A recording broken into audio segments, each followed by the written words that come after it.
In the ruthless world of organized crime, few names inspire more fear than Richard Kuklinski, the Iceman. A mafia contract killer, he claimed over 100 victims, using brutal and varied methods that kept law enforcement guessing for decades. Nicknamed the Iceman for his practice of freezing his victims' bodies to obscure the time of death, Kuklinski became one of the most feared and enigmatic hitmen in American history. His methods were chillingly efficient: gunshots, cyanide poisoning, strangulation, explosives, and even crossbows. His victims ranged from criminal associates who crossed the wrong people to innocent bystanders who simply saw too much. In interviews after his capture, Kuklinski described his crimes with a disturbing detachment, as if murder was nothing more than a job, a means to an end. But how does someone become a cold-blooded killer? Was Richard Kuklinski born a predator, or was he forged by his violent upbringing and ruthless environment? His early years were marked by severe abuse, relentless bullying, and a deep-seated rage that only grew stronger as he learned to take control of his fate. First by killing small animals, then by brutally beating a bully to death at just 14 years old.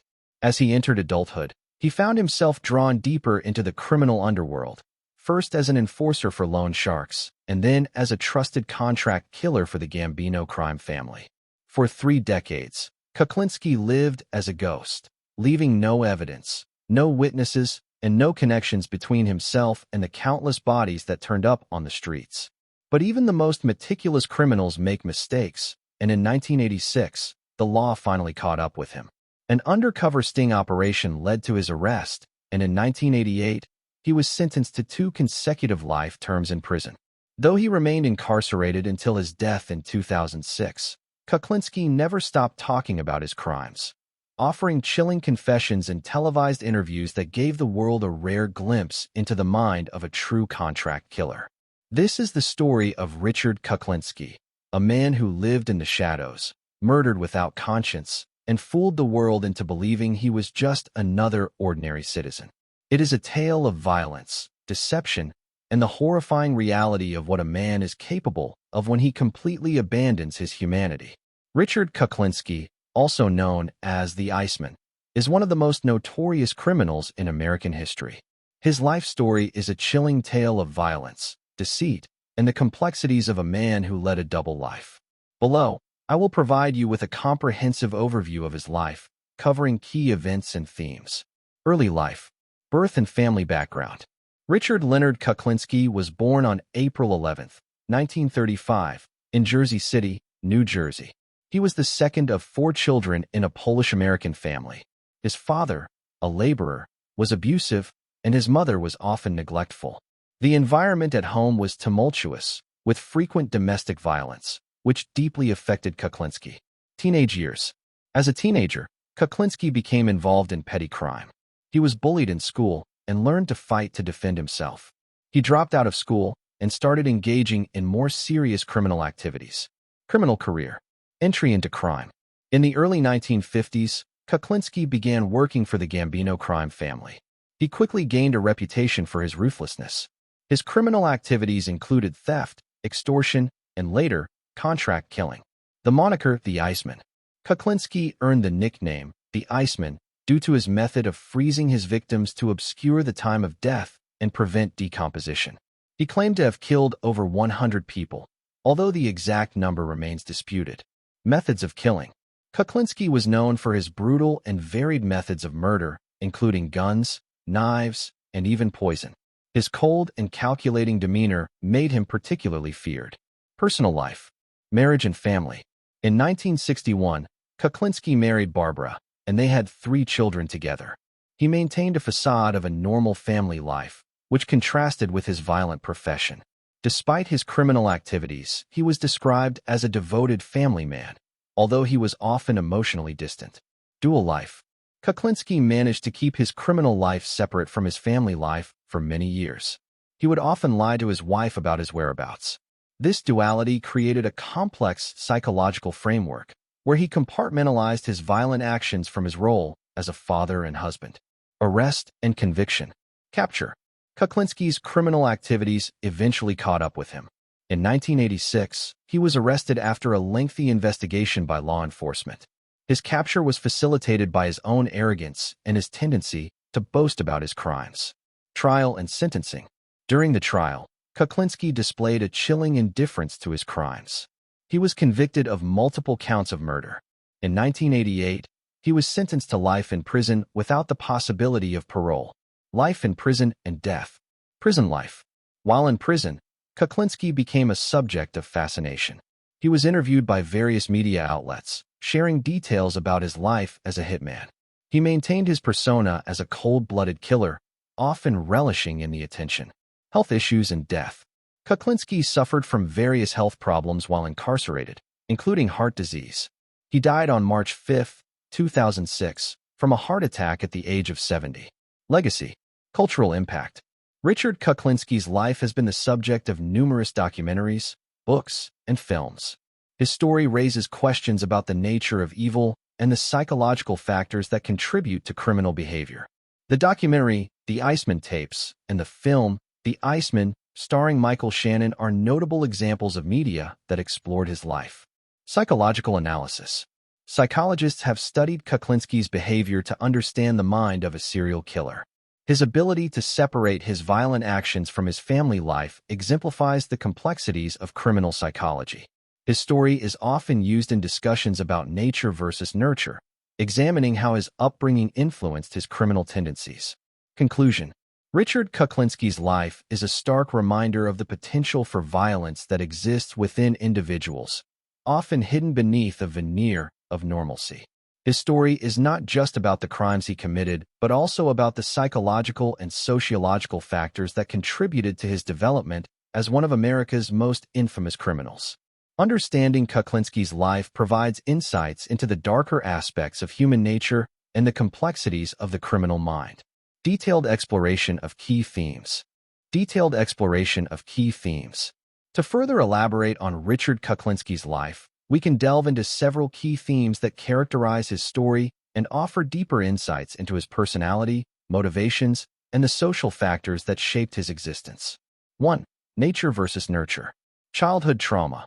Kuklinski's upbringing in an abusive household played a significant role in shaping his worldview. Witnessing domestic violence and experiencing neglect likely contributed to his emotional detachment and violent tendencies. This theme raises questions about the extent to which environment influences criminal behavior. Innate traits. While his childhood was undoubtedly traumatic, Kuklinski also exhibited traits that suggested a predisposition toward violence. He displayed a lack of empathy and remorse, characteristics often associated with psychopathy. The interplay between his genetic makeup and environmental factors makes his case compelling for psychologists and criminologists. 2. The duality of man. Family man versus killer. Kuklinski's ability to lead a double life exemplifies the duality of human nature. He was a loving husband and father to his family, while simultaneously being a ruthless killer. This juxtaposition highlights the complexity of his character and challenges the notion of a clear-cut monster. Psychological compartmentalization. Kuklinski compartmentalized his life to maintain the facade of normalcy. He often expressed that he could separate his family life from his criminal activities, suggesting a profound psychological mechanism that allowed him to navigate both worlds without conflict, at least on the surface. 3. Violence and control. Power dynamics. Kuklinski's violent acts were often about asserting control and dominance. He derived a sense of power from taking lives, which reflects a broader theme in the psychology of serial killers. Many seek to exert control over their victims as a means of coping with their own feelings of powerlessness. Methods of murder. His choice of methods, including freezing victims, speaks to his desire for meticulous control over the crime scene and the narrative surrounding his killings. It also reflects an almost clinical approach to murder devoid of emotional involvement, which is a hallmark of many serial killers. 4. Societal reflections. Criminal underworld. Kuklinski's life provides a glimpse into the organized crime scene of the 20th century in America, particularly in New Jersey and New York. His activities were emblematic of the violence and ruthlessness that characterized the mob during that era. Media sensationalism. The fascination with Kuklinski's story in the media reflects society's morbid curiosity about violent criminals. Documentaries and films often glamorize or sensationalize such figures, leading to discussions about the ethical implications of portraying violence in popular culture. 5. The impact of fame. Infamy in prison. While incarcerated, Kuklinski became a figure of intrigue. His interviews and interactions with media outlets elevated him to a near-celebrity status within the prison system. This attention often fed into his ego, and he relished the notoriety that came with being a notorious hitman. Legacy and lessons. Kuklinski's story continues to resonate, serving as a cautionary tale about the potential for evil that exists within individuals. His life prompts discussions about the criminal justice system, the effectiveness of rehabilitation, and the societal factors that contribute to criminal behavior. 6. Psychological analysis and profiling. Profile of a serial killer. Kuklinski's case has been studied extensively in the field of criminal psychology. His lack of empathy, emotional detachment, and thrill-seeking behaviors align with profiles of psychopathic individuals. Understanding his psyche can offer insights into the motivations behind other violent offenders. Interviews and insights. Various interviews with Kuklinski reveal his thoughts on violence, morality, and his actions. He often rationalized his behavior, demonstrating a disturbing level of self-justification that is common among serial killers. Analyzing these interviews helps in understanding how such individuals can justify heinous acts. Richard Kuklinski's life story is a multifaceted exploration of criminality, psychology, and the human condition. His journey from a troubled childhood to becoming one of America's most infamous contract killers raises profound questions about the nature of evil, the impact of environment on behavior, and the complexities of human psychology. His legacy serves as a reminder of the darkness that can exist within individuals, often hidden behind a mask of normalcy. By examining Kuklinski's life, we gain valuable insights into the factors that contribute to violent behavior and the societal structures that can either enable or inhibit such actions. His story continues to captivate audiences, prompting discussions about morality, justice, and the human capacity for both good and evil. In-depth analysis of Richard Kuklinski's relationships. A critical aspect of Richard Kuklinski's life is his relationships, particularly with his family, associates, and adversaries. Understanding these dynamics provides further insight into his character and motivations. 1. Relationship with his wife and family. Barbara Kuklinski. Richard married Barbara in 1961, and their relationship was complex. Barbara was largely unaware of Richard's criminal activities for many years. When she eventually learned about his violent life, her reactions varied from fear to a sense of denial. Richard portrayed himself as a loving husband, often using his family as a cover for his nefarious dealings. Fatherhood. Kuklinski had 3 children, 2 daughters, and a son. He claimed to love his children and wanted to protect them from the life he led. However, his violent nature and emotional distance created a strained environment. His children later expressed feelings of confusion and fear regarding their father's true identity, grappling with the man they knew versus the monster he became infamous for being. Impact on children. As Kuklinski's children grew older, they faced challenges stemming from their father's notoriety. The stigma of being associated with a notorious criminal affected their lives, leading some to seek therapy and support to cope with the legacy of their father's actions. 2. Associations with organized crime. Gambino crime family. Kuklinski's association with the Gambino crime family was central to his criminal career. He worked as a hitman, taking contracts for various mob figures. His willingness to carry out violent acts without hesitation earned him respect and fear within the criminal underworld. Trust and betrayal. Within organized crime, trust is paramount. Kuklinski often spoke about the temporary alliances and betrayals that characterized his relationships with fellow criminals. He was both a loyal associate and a potential threat, as his violent reputation made him both an asset and a liability. Interactions with other criminals. Kuklinski's relationships with other criminals were often transactional. He would sometimes boast about his kills to gain respect, but he also had to navigate the treacherous waters of mob politics, where loyalty could quickly turn to betrayal. 3. Psychological manipulation and control.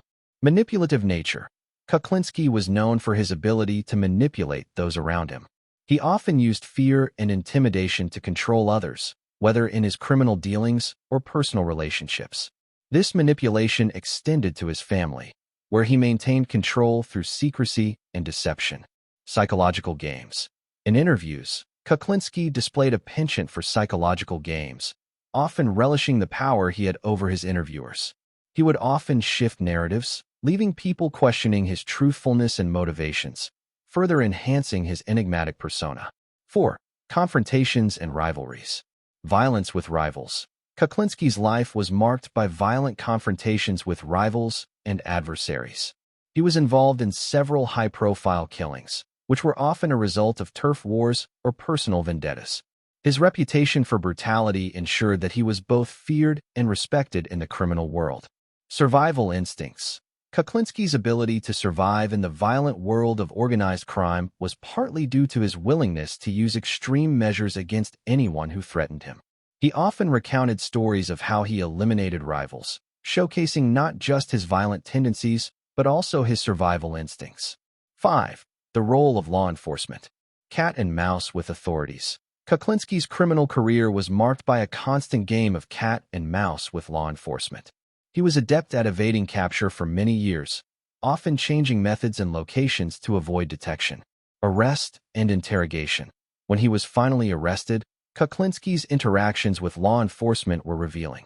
He initially attempted to maintain his tough persona but eventually opened up during interrogations, showcasing the psychological complexities of a man who had lived a life of deceit.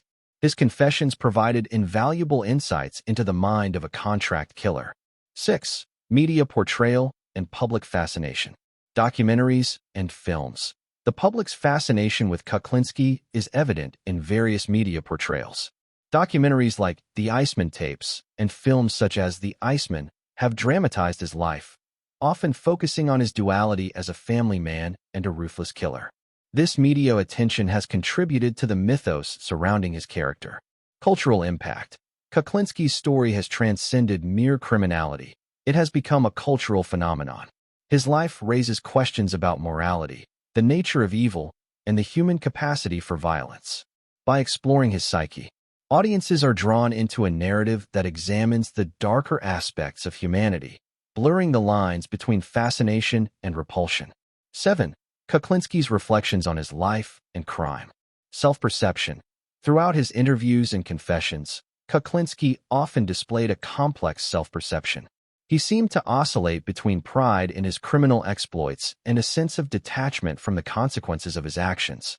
This duality is indicative of a deep-seated psychological conflict, where he rationalized his violence as necessary or justified, while also acknowledging the horror of what he had done.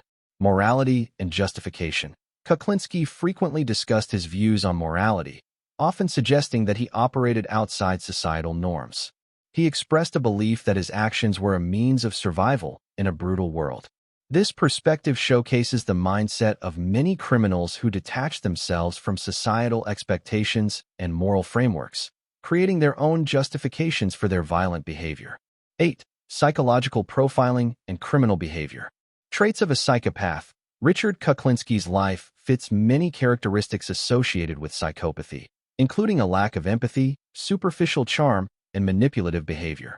Psychologists often analyze his life to understand the psychological makeup of a serial killer and how such traits can coexist with a seemingly normal family life. The role of coldness, his nickname, the Iceman, is emblematic of his emotional detachment.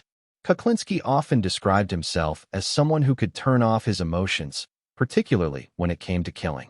This coldness allowed him to commit heinous acts without the burden of guilt, making him a fascinating subject for psychological study. 9. The aftermath of his crimes. Impact on victims' families. While Kuklinski often discussed his own experiences and feelings, it is essential to consider the impact of his actions on the families of his victims. The lives he took were not just statistics. They were people with families, dreams, and loved ones.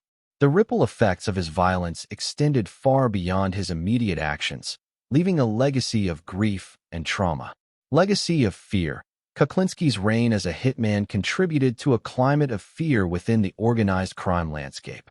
His reputation for brutality served as a cautionary tale for others in the criminal world, illustrating the potential consequences of crossing him or his associates. 10. Final thoughts on Richard Kuklinski's life. Complexity of evil. The life of Richard Kuklinski challenges simplistic notions of good and evil. He was not a one-dimensional villain. Rather, he embodied the complexities of human nature. His ability to compartmentalize his life raises profound questions about the darkness that can exist within individuals, even those who appear outwardly normal. Reflection on society. Kuklinski's story also serves as a reflection of societal issues, including the impact of childhood trauma, the allure of organized crime, and the challenges of rehabilitation within the criminal justice system. It encourages society to examine the factors that contribute to violent behavior and the importance of addressing mental health and social support systems. Cautionary tale. Ultimately, Richard Kuklinski's life is a cautionary tale about the consequences of violence and the potential for evil that exists within us all. It serves as a reminder of the importance of empathy, understanding, and the need for societal efforts to prevent individuals from falling into cycles of violence and crime. Conclusion. Richard Kuklinski's story is not just one of violence, deception, and crime. It is a chilling testament to the capacity for evil that can lurk beneath an ordinary facade. For over 3 decades, Kuklinski moved undetected through both the criminal underworld and suburban America, balancing his double life with terrifying ease. He was a devoted father and a ruthless killer, a man who could smile at his children in the morning and take a life before lunch, without the slightest hesitation. His ability to compartmentalize his 2 worlds was perhaps his most terrifying trait, allowing him to commit over 100 murders with a coldness that even seasoned law enforcement officers found hard to comprehend. But as much as Kuklinski embraced his identity as a contract killer, his downfall was inevitable. No killer, no matter how careful, meticulous, or remorseless, can evade justice forever. In the end, it was not his body count, his reputation, or his ruthlessness that led to his capture, but a simple mistake. Trusting the wrong person, a deceptive undercover operation, and an overconfidence in his own ability to remain invisible sealed his fate. He spent the last years of his life behind bars, stripped of his power, his freedom, and his carefully crafted illusion of control. Yet, even in captivity, Kuklinski remained an unsettling enigma. His interviews, filled with matter-of-fact descriptions of murder, showed the world a man who did not experience guilt, did not flinch at his own past, and had no regrets about the lives he took. He spoke of killing as if it were simply a trade, a business, an inevitable part of his existence. A chilling reminder of what happens when a man completely loses his humanity. What makes Richard Kuklinski's story so disturbing is not just his body count or brutality. It is the fact that he was able to blend in so seamlessly. He was not an outcast, not a monstrous figure lurking in the shadows. He was a husband, a father, a neighbor. He attended family gatherings, celebrated birthdays, and lived in a quiet suburban home, all while carrying the weight of countless murders on his shoulders. If someone like Kuklinski could live undetected for so long, how many more like him might exist in the world? His death in 2006 brought an end to his reign of terror, but his legacy endures, not as a man to be admired, but as a cautionary tale. Kuklinski was proof that true evil does not always come in obvious forms. Sometimes, it wears a friendly smile, waves to the neighbors, and tucks its children into bed at night. Sometimes, the most dangerous monsters are the ones hiding in plain sight.